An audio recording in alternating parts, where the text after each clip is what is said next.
So ito na po yung ginagamit naming gamot sa mga manunusok. Yung ano, pinagpaklasan namin ng baging ng ampalaya. Babasain ng konti tapos sisindihan para mausukan. Ano, napaka-effective. Yan, tuwing hapon, tuwing maga pwede. Kasi ang atake nila umaga at hapon.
Nung nagtatanim-tanim kami ni Erpat, ganyan lang ginagawa namin. Walang gamot.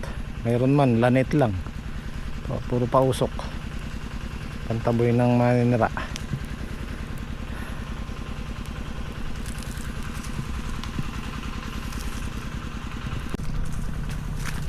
Yan. Yan ang kailangan nating alagaan, yung maliliit na yan. Masusuffocate na sila dyan. Ang daming maliliit ito. Ganda nung ano, nung sikat ng araw tsaka yung ano, usok ko. Kumuguhit. Oh, di ba?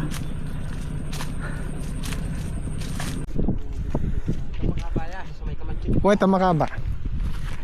So kukuha na tayo ng pang poste ng kubo doon. Ito pang ano to, pang serga, tulos. Ito na yung bukaw eh. Nga pala guys, ito hindi ko nababanggit sa vlog. Ito, ampalayan din natin to. Alas kalahating hektarya. Kasi 12 tudling yan, tapos mahaba. Mas malaki to doon kay Saldi sa kabila, sa farm 2. At yung pinsan ni Mrs. nakiusap dito, gusto niyang matutong mag-ampalaya. So siya nga hawak dito, meron siyang sariling tao. Sa kanya ko pinaubaya to, para daw matuto siyang mag-ampalaya. Kasi galing din siya ng abroad at magpo-for good na. Ito yung gusto niyang gawing business. So sabi ko, sige, titrain ka muna sa amin. Pagka kaya mo na, magsasarili niya, kukuha ng arkilahing lupa, pwede na siyang sarili.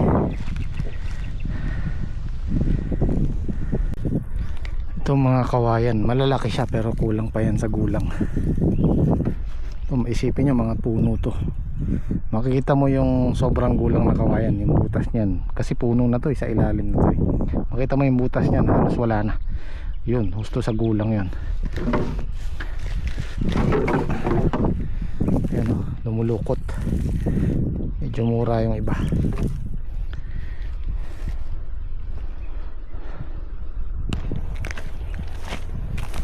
Para makapagana na sila doon at daki, karoon ng sariling pahingahan. pagka magpapahinga inom ng tubig. Although meron silang jug dito, pag naubusan papupunta pa sila sa kubo, malayo. Doon pa lang sa paglalakad pagod na. Lalo na pag naglakad ka sa ganitong naruto, nakakapanglambot kung hindi ka sanay. Susukatin ko lang yung tatayuan natin ng kubo. Halos ganun din kalapad dun sa kubo sa farm to, kasi kailangan natin ng malaking kubo, dahil pag magtitinor tayo ng gulay mapupuno yan.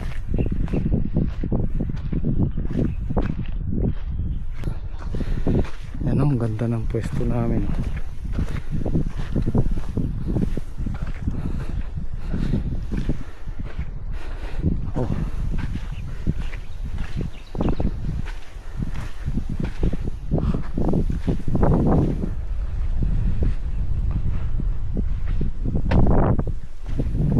Maluwag-luwag yan, yung lapad na yan.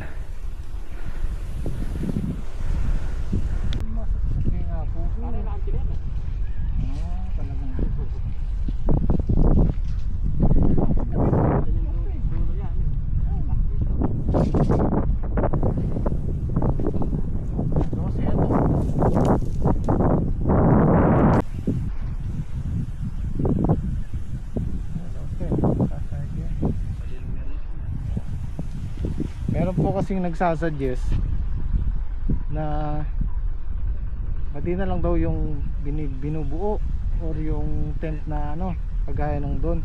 Hindi po kasi po pwede, malakas ang hangin dito, tatangahin. Lalo na pag tagulan, kailangan talaga ang kubo natin nakabaon.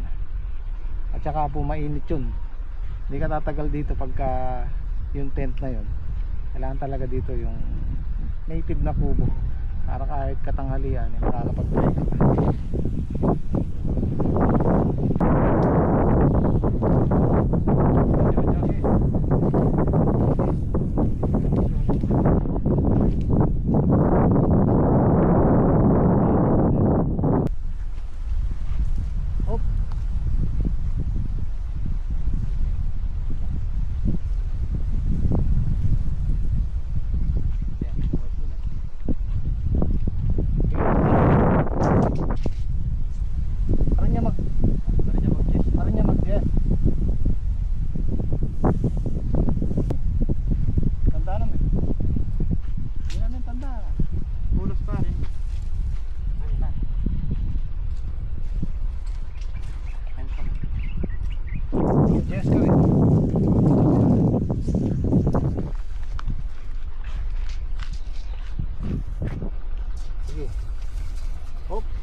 Pwede na. Okay.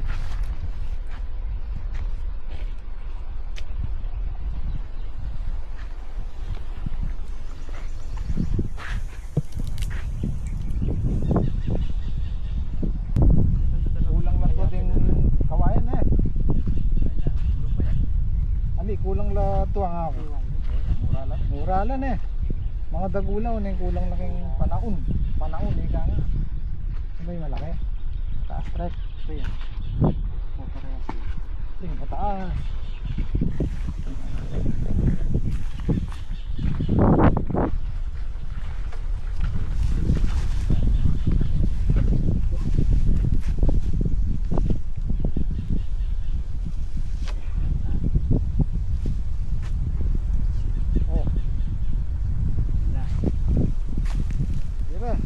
Sana ya? Ha? Sana lang. Tano rin. Sentro nga rin.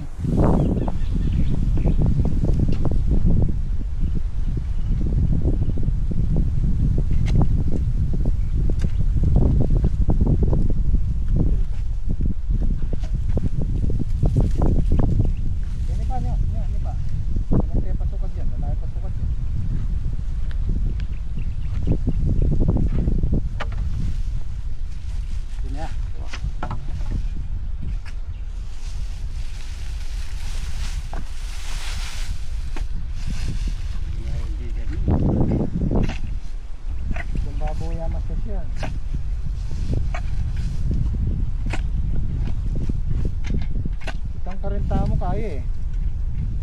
Just yung... Yes, dos yan. Ang lapad no? Ayaw ito yan. Yes, dos. Sunod yan.Alitang pa kanya na. Alam mo pa. Nay, what just siya, kaya niya. Ganyan na yan. Was kuya, kaya niya. Okay, sige.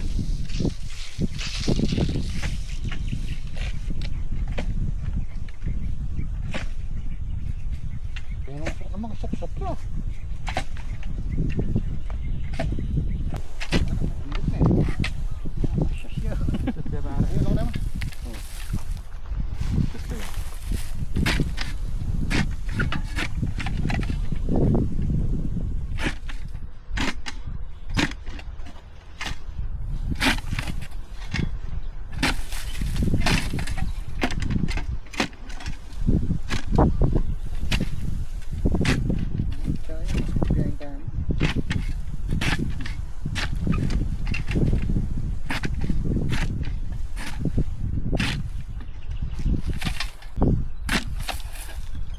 Siguro lalo mo. Tingnan mo naman.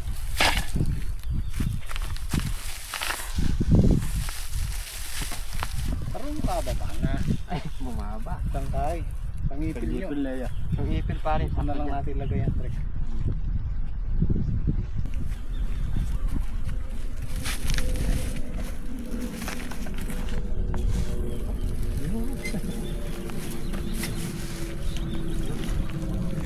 Patas lata nyo. Mabra na yaman. Ano yan? Tanim mo yan. Tanim mo yan. Kaya na lang natin pang konti para Ilalim matibay. Tanim mo lang. Kaya na. Labing ilo eh. Kaya ilan lang yun. Labing ilo.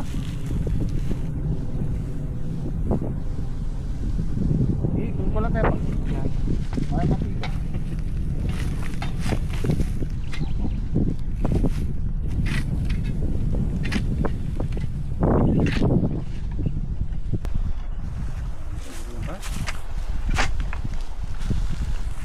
Ayan, yan. Yan.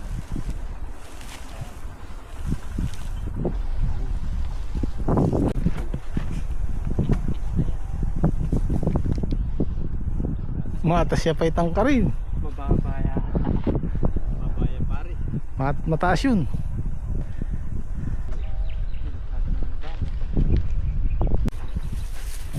Yan, okay na yan, lapad na yan. Tapos yung CB nyo, mga hanggang dito. Alayo naman nila. Dito na. Ba mapupuno ni Daki ng talog yan. Malauna niya, maglatag ka ng kwan dyan. Lona. Ang pala yan. Bibitin pa na eh. Baka ano tayo dyan. Puro na lang kayo kubo. Oo. At ba ka, puro kayo kubo. Napakalulang nito. Saka magpapahinga dyan pagka ano, doon ka pa pupunta sa kabila. Saka napaka-importante po nung ano, yung tinura ng gulay. Kami naman. Kami naman. Naisip mo ata. Kaya la tayo na eh. Ay, lataya pala. Yo, tulak na yan eh. Yan kasi sasabi. Yan! O, daldakay mo doon sa loob. Tabing eh. Sige.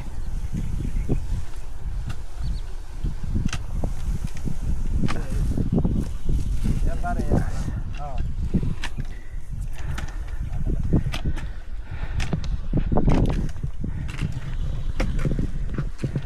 Ito pare Jace. 8 Gs.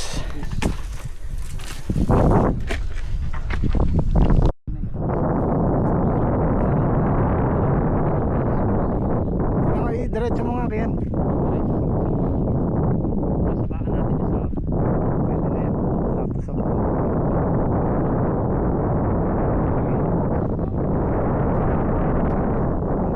Okay, ano na lang natin.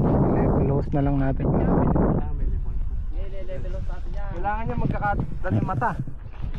Ano yun lang natin, tatabtaban na lang natin. Yun namang nibil host eh. Yun pare, kapatid ng pilit eh. Ay, ako naman. Pare, gano'n ba yung haba dyan? Yo. Gis yan, gis. 8 yan. Ito gis yan, sukatin mo. Ito, just yun. Naman sa Shopee. Dito ba, tumbok ko lang rin. Tumbok mo, G. Saklit na 8 yan, pare. Yung laban tatak. Ganda mo rin ba?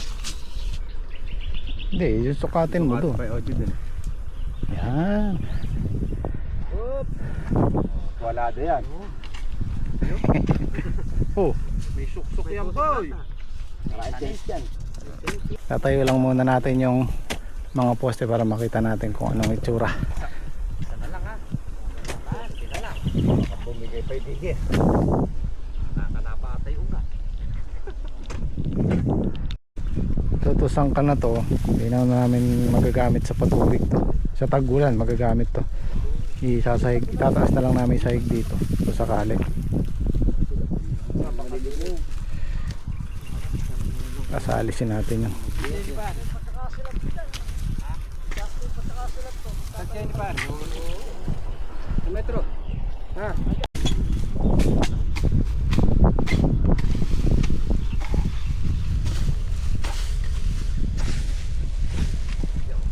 Maluwag-luwag na yan, oh.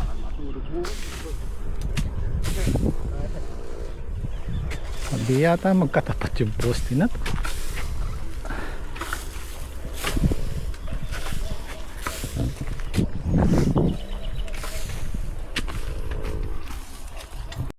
Ayan tayo ng Sani, oh. Sani. Sani Bergasa. Sani boy. Layo mo yung paa mo, baka dumaplis yan. Masira pa yung post digger. Hindi ka na masisira sa tama. Mabubungi pare. Ingatan mo. Tatang gagamitin. Kumali ka po. Pag na sila mo, Ito na yan. abo. Anay lang to. Luka pare. Yung hanap. Okay na, no? Tara. Okay na yan. Tuloy natin sa ibang araw. Wala pa tayong ano eh. Yung pang kilo.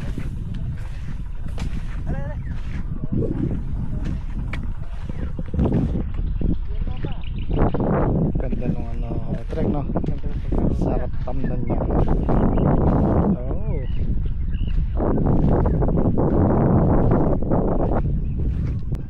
Palagay ko hindi natin isasagad dyan.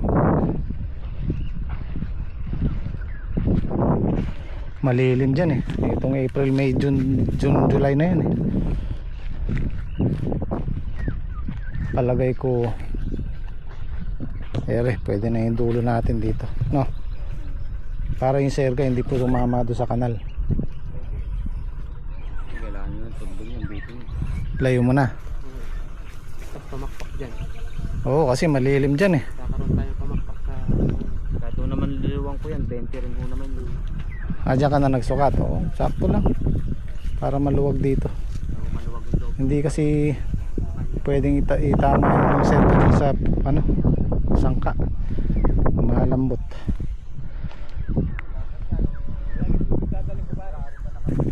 Dala ka pare, tulog lang ng butik eh. Sigurado yung dulo ng tudling na yan. Makikita mo pa sa dulo.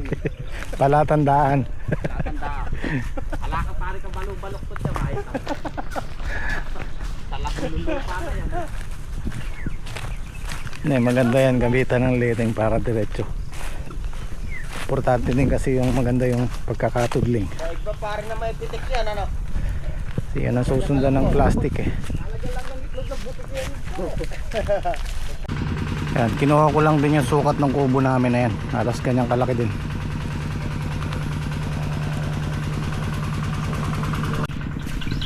Nga pala guys, itong hose namin na to 100 meters yan, walang putol yan, diretso hanggang doon sa kalagitnaan ng balag namin. Tapos yung nabili kong huling hose, napapakita ko sa inyo. Ayan yung talong natin sa susunod na patubig. Isang patubig patas, yung kasunod pataba na yan. Ano pa lang yan eh, 6 days? 6 days no? Mga 6 na araw. O, 6 na araw. Siguro hanggang 10 days. Palang nandaan. 10 days. Ayun, lakas lang nag-churok ito. Ito yung sinasabi kong binili kong huli. Ang tutling eh. Yung parang goma siya. May goma ng pagka-plastic. Ayan o, sumabog.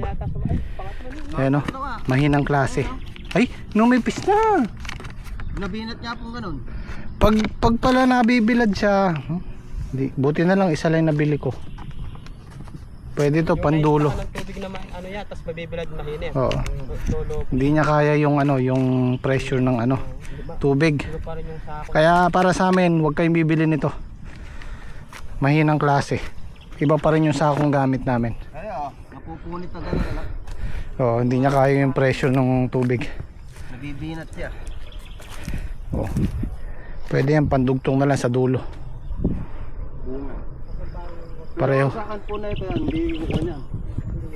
Hindi bubuga, hindi gaganyan. Pareho lang naman ang presyo niyan eh. 4.8, 4.5. Ayun, sa akin. Yun niya idinugtong ko nung kinapos ako rin eh. Pinagsamot-samot ko yung mga house na yun. Ay, yung PVC. Mm. Kala ko Saka naman. ito.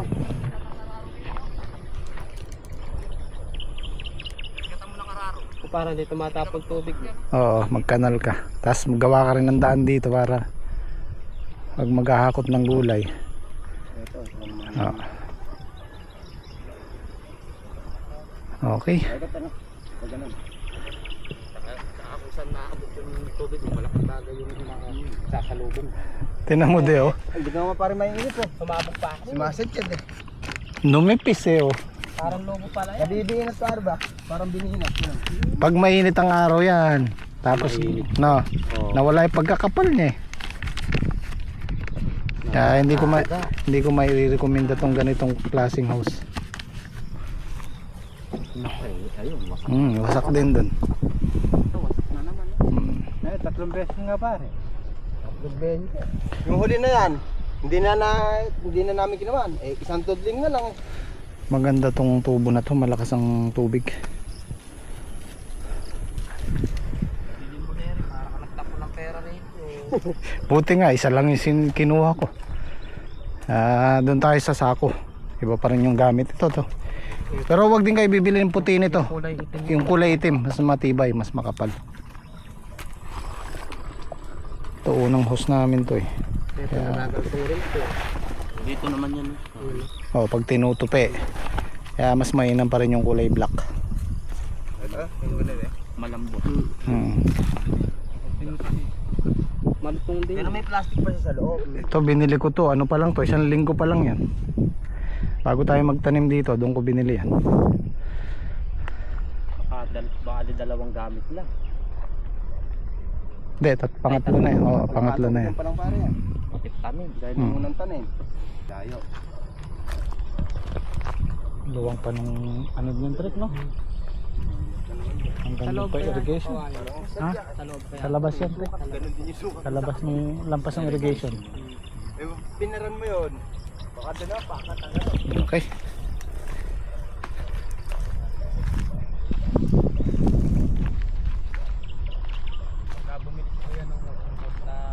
Gusto ko nga palang pasalamat doon sa mga nag-comment tungkol doon sa edad ko nung nakarang upload natin. Marami ang nanghula ng edad ko. Hindi nagkakalayo. Pero natuwa ako nung mayroong nagsabing 42, 45. Hindi naman po malayo. Yan nyo guys, pag ako nag 50, i-announce ko po. Magse-celebrate ako ng 50th birthday. Malalaman nyo rin po yung pag mag 50 na ako. Ayan, sabay na idamo. Pag yan napatabaan, sisintad yan. Biglang bulas yan. Okay guys, maraming salamat. Bukas naman po ulit.